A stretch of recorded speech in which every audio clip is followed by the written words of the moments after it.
This week in the Middle East, Israel made what it called preemptive and defensive attacks on Iran's nuclear facilities. The nation of Iran, under its current leadership, is viewed globally as a threat to peace and security as it continues to pursue the development of nuclear weapons. So the question is, how should Canada and the rest of the world be responding to this? Joining us to discuss is Noah Shack. He's the interim president of the Center for Israel and Jewish Affairs. Noah, good to have you with us. Thank you so much for having me. So the Middle East conflict, certainly a topic of discussion at the G7 here in Alberta this week. U.S. President Trump leaving early to deal with that crisis. Leaders sent out a communique saying that Israel has the right to defend itself and that Iran should not have a nuclear weapon. And although they urged de-escalation, they did not call for a ceasefire. What do you think of the statement? And is there anything you maybe think should have been in it? So I don't think that they called for de-escalation in the statement itself. And I think it was a positive step that they came out with a comment of solidarity in support of Israel's right to self-defense and identifying Iran as the primary mover of instability and danger, frankly, in the region that needs to be addressed. I think the remarks made by the German chancellor later on in the summit were quite illuminating, where he indicated that very bluntly that Israel's doing the world's dirty work right now. The fact of the matter is that we have a theocratic government in Iran that has been seeking nuclear weapons for decades, and given its record of state repression, threats to wipe Israel off the face of the earth, and to spread terrorism all throughout the world, with Canada listing Iran as a state supporter of terrorism. It's absolutely imperative that democratic countries stand shoulder to shoulder in opposing that threat. President Trump has certainly done some saber rattling, serious saber rattling, using language that has the world speculating that the U.S. could get directly involved in possibly helping Israel attack nuclear sites in Iran. Would that be prudent, or would that just inflame tensions, do you think? A world in which Iran does not have access to nuclear weapons is a safer world for everyone. The Iranian regime has repeatedly called for Israel to be wiped off the map while pursuing the means to effect that outcome. And it's absolutely mission critical that we don't allow a regime that brutalizes its own people and has been responsible for some of the worst terrorist atrocities in the world to be in possession of a nuclear weapon. It's not just about Israel. The downing of a Ukrainian airliner on which 55 Canadians were killed was ruled by a Canadian court to be a deliberate act of terrorism by the Iranian regime. This is a regime that has deliberately targeted a former Canadian Justice Minister, Irwin Cotler, with an assassination plot. This is a regime that is at the root of regional and global instability, and we need to have a decisive outcome from this operation. It's absolutely imperative that Iran emerges from this no longer able to threaten its people, no longer able to threaten Israel, the broader region, and indeed the world. Historically, Canada has generally expressed great support for the nation of Israel. Mark Carney's only been Prime Minister for a short time, but what are your thoughts on his leadership on this issue? And maybe more importantly, where's Canada's relationship with Israel right now, and what needs to change maybe? Well, this is a pivotal moment for the Prime Minister and the Government of Canada. The Canadian governments have long stood against the Iranian regime on the nuclear file, on the extent to which the Iranians have pursued ballistic missile technology in order to target the region and even Europeans, and across the board on its various human rights abuses, the abuse of women domestically, the targeting of dissidents abroad with violence and threats of murder. This is an opportunity for Canada to rise to the occasion and be a leading voice in standing against the threat of a nuclear Iran. And I think this is going to be a defining moment for the Prime Minister and the government. How concerned are you, though, about a recent vote in the UN that Canada voted I guess you could say, against Israel. Maybe explain the vote and your concerns there. Well, the United Nations is intended to be a forum where the disagreements and conflicts in the world can be addressed in a peaceful way. Unfortunately, it's become a highly politicized body where dozens of Arab and Muslim countries drive a specific agenda to single out Israel for condemnation, vastly disproportionate to any other UN business.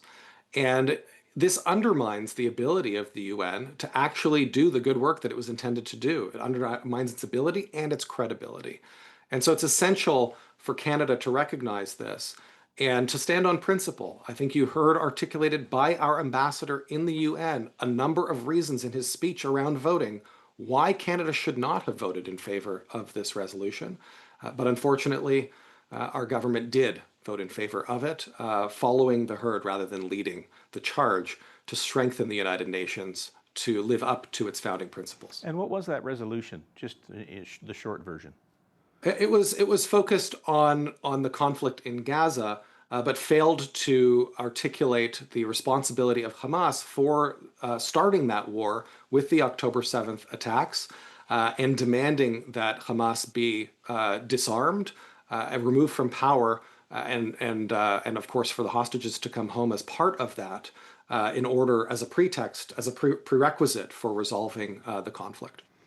We certainly seem to be seeing an increase in anti-Israeli sentiment in Canada. I noticed that CUPE Ontario is planning a hands-off Iran rally, despite nations around the world clearly stating for many years that Iran is a global sponsor of terrorism. So your thoughts on a rally like that?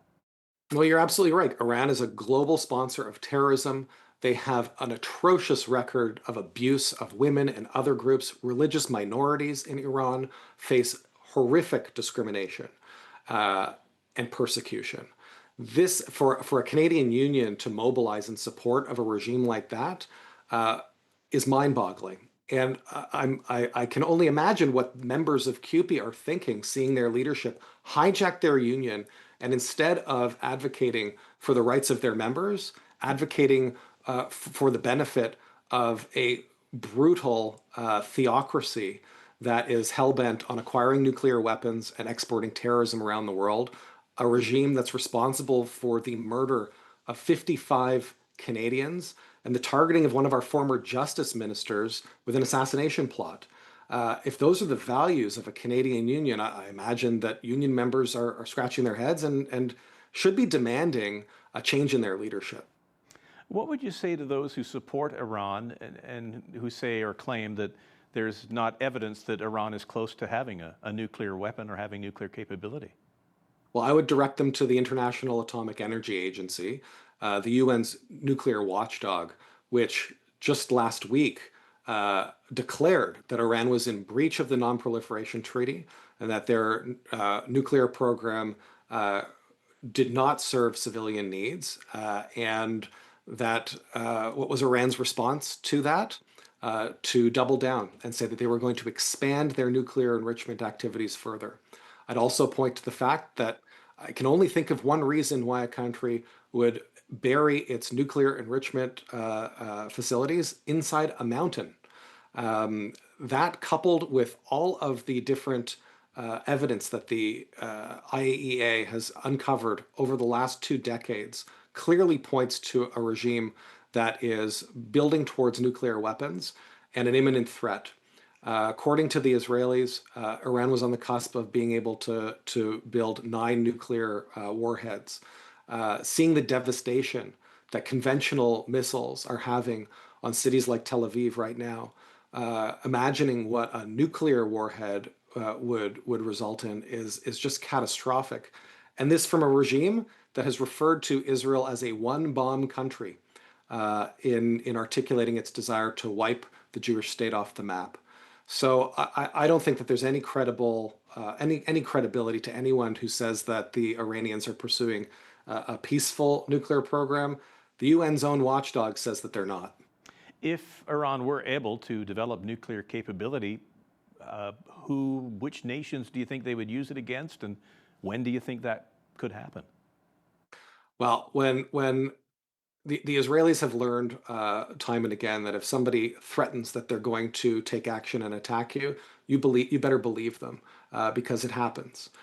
So when Iran, a radical theocratic regime, threatens to annihilate the people of Israel with a nuclear attack, you better believe that that's their intention. The other aspect to this is also the fact that a nuclear weapon would give Iran even more license to wreak havoc all around the world through its terrorist activities and its terrorist proxies like Hamas and Hezbollah. Let's not forget that the reason there's a war in the Middle East to begin with is because of the Iranian-sponsored terrorist organizations that attacked Israel on October 7th, and then followed up with attacks from Lebanon as well. So Iran is at the root of global instability right now.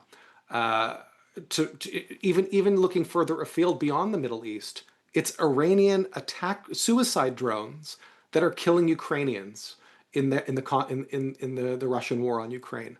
So I think if we look at it that way, a nuclear umbrella would only embolden Iran to target even more and to be even more destructive on the global stage. So there's a threat to Israelis, but really there's a threat to all of us. Noah, appreciate your time today. Thanks for joining us. Thank you so much for having me. Noah Shack is the interim president of the Center for Israel and Jewish Affairs.